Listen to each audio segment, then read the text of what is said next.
All right, let's break down the second quarter 2025 earnings for New Mountain Finance, that's ticker NMFC. The market had a pretty lukewarm reaction to this one, so we're going to dig in and figure out exactly why. So here's the game plan. We'll kick things off with the headline numbers versus what Wall Street was expecting. Then we're going to get our hands dirty and look at the portfolio's health. After that, we'll cover management strategy, frame out the bull versus bear debate, and, we'll finish up with a potential trade idea. Of course, under our not financial advice disclaimer. Okay, let's get into it. First up, the quarter at a glance.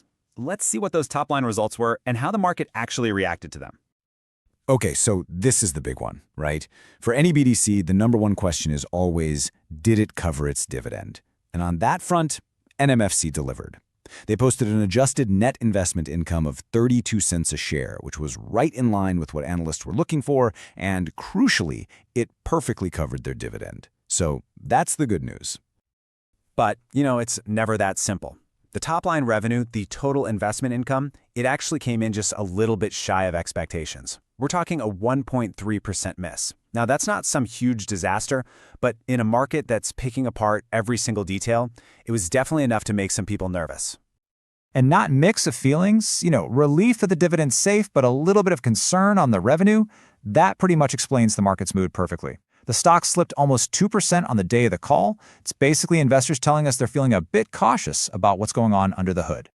So let's put it all together here. NI per share, they hit the mark. Revenue, a slight miss. But here's the other key figure that really stands out, the net asset value per share. It dropped 1.9% from last quarter, down to $12.21. And that's really the story of the quarter. The dividend is safer now, but the actual underlying value of the company's portfolio, well, it's starting to slip. Yeah, that NAV decline is exactly what we need to unpack. So let's go a level deeper, get inside the portfolio, and see what's really driving these numbers. And here it is, plain as day, a 24-cent drop in book value per share in just 3 months. That's significant. Investors watch this metric like a hawk because it's kind of a barometer for the overall health and credit quality of the loans they own. Now, what's really interesting is that this weakness wasn't some portfolio-wide problem. Management was super clear on the call that the drag on NAV was really concentrated in just 3 specific investments: an ed tech company, a dental healthcare business, and a consumer products company. They all got written down because of their own unique issues. So in response to this kind of specific risk popping up, what's management doing? They're playing defense. They're actively rotating the portfolio into safer stuff. Right now, 78% of the portfolio is in senior-oriented loans. Those are the ones at the top of the food chain that get paid back first, and they're looking to push that number even closer to 80%. And you can see that defensive thinking in their internal ratings too. A full 95% of the portfolio is rated green, which is their best rating. But, and this is a big but, that consumer products company we just talked about, it got downgraded all the way to red, their lowest rating. Management said it's getting hit hard by tariffs on its supply chain in China. This is absolutely the main credit issue we need to be watching. So you've got this NAV drift and a pretty specific credit concern bubbling up.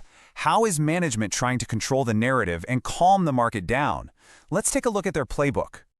The chairman, Stephen Klinsky, really set the tone on the call with this quote. The message is simple, and they're repeating it over and over. We are covering the dividend. We are being disciplined, and we are focused on protecting your investment. This is their core message to a market that's frankly a little skeptical right now. And they're backing up that message with 4 key actions.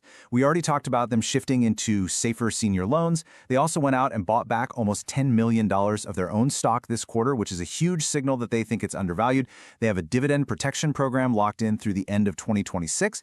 And to top it off, they just got a new SBIC license from the government, which basically gives them access to cheaper borrowing. Okay, so we've seen the numbers, we've seen the strategy. Let's pull all this together into the key debate that's really going to define how this stock performs between now and the next earnings call. This slide really lays out the 2 sides of the story perfectly. The bull case, which is what management is selling, is all about stability. Hey, the dividend's covered, we're buying back stock, 95% of the portfolio is healthy, and we're making it safer.